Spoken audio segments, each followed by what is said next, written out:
Hai guys, salam sejahtera untuk kalian semua. Ketemu lagi di Papi Sharing dengan saya kali ini untuk sharing mengenai waktu dalam kehidupan ini. Karena untuk segala sesuatu itu ada waktunya. Untuk apapun yang ada di bawah kolong langit ini ada masanya. Ada waktu untuk lahir, ada waktu untuk meninggal, ada waktu untuk menanam, ada juga untuk mencabut yang ditanam. Ada waktu untuk sakit dan ada waktu juga untuk disembuhkan. Ada waktu untuk merombak, ada waktu untuk membangun. Ada waktu untuk menangis dan ada juga waktu untuk tertawa. Ada waktu untuk meratap dan ada waktu untuk menari. Ada waktu untuk memeluk dan ada waktu untuk menahan diri dari memeluk. Ada waktu untuk mencari, ada juga waktu membiarkan rugi. Ada waktu untuk membuang, ada waktu untuk menyimpan. Ada waktu untuk merobek dan ada waktu untuk menjahit. Ada waktu untuk berdiam diri dan ada juga waktu untuk berbicara.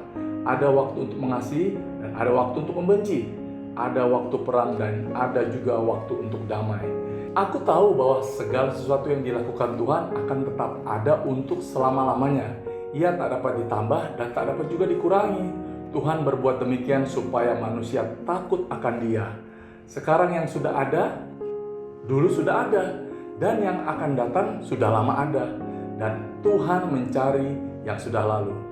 Jadi guys, kenapa saya membuat Papi Sharing hari ini? Karena tepat 21 tahun yang lalu, saya bertobat seperti yang ada di Palet Share 6. Saat-saat seperti ini, di era new normal, kita menjadi orang yang lebih baik. Karena segala sesuatu yang kita lakukan itu, Tuhan mengetahuinya. Rancangan yang diberikan Tuhan kepada kita adalah rancangan damai sejahtera yang penuh pengharapan. Bukan rancangan kecelakaan guys, tapi rancangan membawa kebaikan dalam setiap kehidupan kita.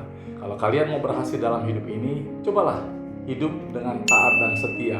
Saya sampai hari ini selama 21 tahun saya berusaha hidup dengan taat dan setia. Artinya apa?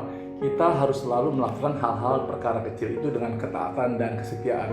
Contohnya, kalau kita melakukan segala sesuatu dalam sekolah, kita harus taat dan setia.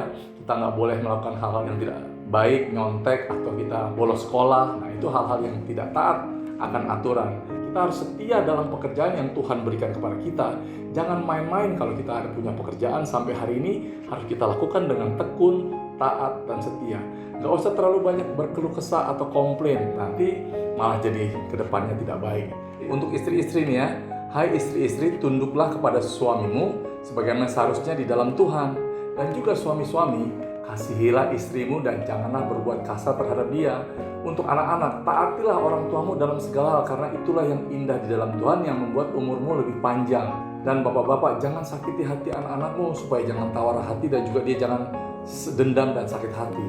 Dan juga apapun yang kita lakukan dalam hidup ini, perbuatlah dengan segenap hati, dengan segenap jiwa, seperti kita lakukannya untuk kepada Tuhan, untuk seperti beribadah, bukan untuk seperti kepada manusia. Mengenai kesetiaan, kita juga harus tahu kita diberikan talenta, kemampuan. Misalnya kita dipercayakan 5 talenta atau 5 keahlian. Maka kalau kita melakukannya dengan setia, seperti dikatakan, baik sekali perbuatanmu, hai hambaku yang baik dan setia. Engkau telah setia dalam perkara-perkara kecil, dan aku akan memberikan tanggung jawab dalam perkara besar. Masuklah dan turutlah dalam kebahagiaan Tuhan. Jadi segala sesuatu sampai hari ini pun di era yang baru ini, normal ini, Tuhan sudah tahu merencanakan ke depan kita seperti apa. Jadi saya sebagai seorang suami, sebagai seorang hamba Tuhan, dan juga sebagai seorang pilot, itu tahu melakukan hak dan kewajiban saya. Begitu juga dengan terhadap keluarga saya. Ujian boleh ada, tekanan boleh ada, pencobaan boleh ada. Tapi ya satu hal, pencobaan yang kita alami sampai hari ini itu tidak akan pernah melebihi kekuatan yang diberikan kepada kita. Jadi guys, berbahagialah orang yang tidak berjalan menurut nasihat orang fasik, dan yang tidak berdiri di jalan orang berdosa, dan yang tidak duduk atau kumpul dalam perkumpulan pencemooh. Tetapi kita ini yang kesukaannya adalah apa? Firman Tuhan, dan yang merenungkan itu siang dan malam. Maka kita akan seperti pohon yang ditanam di tepi aliran air yang menghasilkan buahnya pada musimnya, dan yang tidak layu daunnya. Apa saja yang kita perbuat pasti berhasil. Tuhan mengenal jalan orang benar, tetapi jalan orang fasik menuju kebinasaan. Oke? Tetaplah semangat dalam hidup ini, punyalah pikiran yang positif, hati yang bersih, dan kita harus taat beribadah dalam segala hal. Apapun agama kita, kalau kita melakukannya dengan sungguh-sungguh, doa kita pasti dijawab pada waktunya. Oke?